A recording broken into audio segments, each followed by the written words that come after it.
السلام عليكم ورحمة الله وبركاته. إن شاء الله حبايبي هنعمل كب كيك اقتصادي جدا جدا جدا. يعني ببيضاية واحدة بس هتقدري تعملي 12 وحدة كب كيك. عايزة اقول لكم قد ايه بيبقى خفيف وهش وجميل جدا ببيضة واحدة بس. هتشوفوا معايا الطريقة دلوقتي وبجد ان شاء الله هتعجبكم. وكمان يعني انا زينته بحاجة بسيطة قوي اللي هي الشوكولاتة السايحة مع قطع التمر. بجد ميكس الشوكولاتة مع التمر بيدي طعم جميل جدا. ويعني في دقايق هتقدري ان انت تحضريه وانت كده واقفه في المطبخ كده على السريع.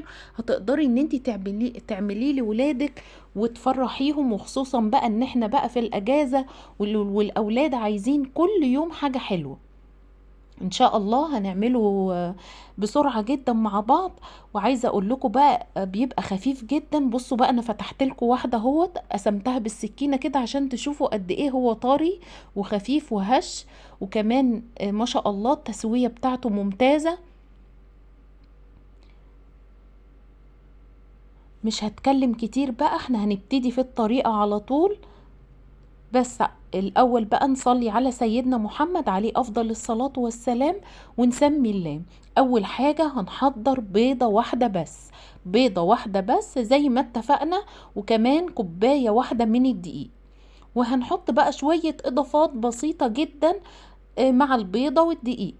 أول حاجة بنجيب الخلاط ونحط البيضة في الخلاط ونحط عليها ظرف من الفانيليا. هنكسر البيضة ونحط عليها ظرف من الفانيليا وهنضربها في الخلاط.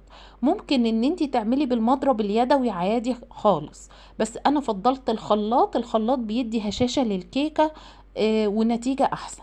وهنحط ايه مع البيضة؟ معلقة كبيرة من الخل. معلقة الخل هنا بتفرق في لون وهشاشة اي كيكة بتعمليها. وهنضرب البيضة بصوا لحد ما تعمل معانا فوم ابيض كده، بحيث ان هي ايه تعمل على ان هي ترفع الكب كيك معايا. خلاص، يعني هتضربوها 5 دقايق كده. خلاص هتشوفوا دلوقتي البيضة. بصوا بقى، بصوا لحد ما عملت الفوم ده معايا. هتبتدوا ان انتوا تحطوا عليها نص كوباية من السكر. تمام، انا ماشية واحدة واحدة اهو. يعني البيضة وعليها الفانيليا ومعلقة الخل، وبعد كده نص كوباية من السكر. هنحط كمان، هنضرب البيضة بالسكر، وبعد كده هنحط نص كوباية من اللبن وربع كوباية من الزيت. خلاص، يبقى نص كوباية سكر، نص كوباية لبن، ربع كوباية من الزيت. ربع كوباية من الزيت يعني 3 معالق زيت. خلاص، وادي نص كوباية اللبن.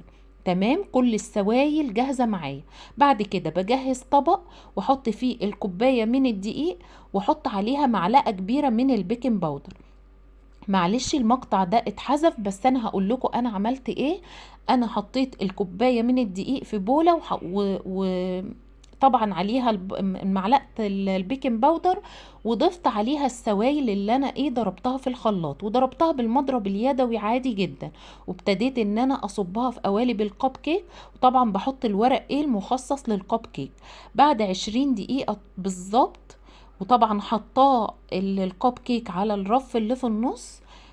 ب20 دقيقة بالظبط بيطلع معايا. بصوا بسم الله ما شاء الله، بصوا عالي ازاي معايا وجميل. بسيبه بقى في الفرن، ما بخرجش الايه الكب كيك من الفرن بسرعة كده عشان ايه ما يهبطش مني. بفتح كده باب الفرن بالراحة وبسيبه بس 5 دقايق كده. وبعد كده بطلع الكب كيك لحد ما يهدى معايا خالص خالص. يعني ما بشيلوش كده بسرعة عشان ما يهبطش معايا. بسيبه يبرد كده وبالراحة بمعلقة كده بيطلع معايا بكل سهولة. مادام انا حاطه الورق الكب كيك هيطلع معايا بكل سهولة. بعد كده بقى عايزة تزينيه براحتك خالص، عايزة تسيبيه زي ما هو كده زي ما انت عايزة. بس انا يعني ايه حبيت ان انا احط عليه، كان عندي الشوكولاتة السايحة دي حطيتها على وش الكوب كيك كده، وقطعت قطع من العجوة او التمر. بجد الميكس ده جميل جدا. يعني يمكن ناس كتير تقول مثلا لا احنا ما نحبش كده، بس جربوا كده. جربوا ان انتوا تحطوا شوكولاتة وحطوا عليها قطع من التمر مع الكيكة، والله طعمها خطير جدا. وان شاء الله هتعجب ولادكم بإذن الله، هيطلبوها منكم على طول. يا رب يا حبايبي الطريقة بجد تكون عجبتكم، ويا رب بقى نكون يعني نتحدى كده غلاء الأسعار، ونعمل كده كل حاجة حلوة لولادنا بأبسط طريقة. يعني ببيضة واحدة بس عملنا 12 وحدة كوب كيك. فيا رب كده ان شاء الله تجربوا الطريقة وتعجبكم. يا ريت تشيروا الوصفة كده لأصحابكم عشان الكل يستفاد. حبايبي بقى ما تنسونيش بقى لو الطريقة عجبتكم تدوسوا لايك وتعملوا اشتراك في القناة لو أول مرة تشوفوا القناة.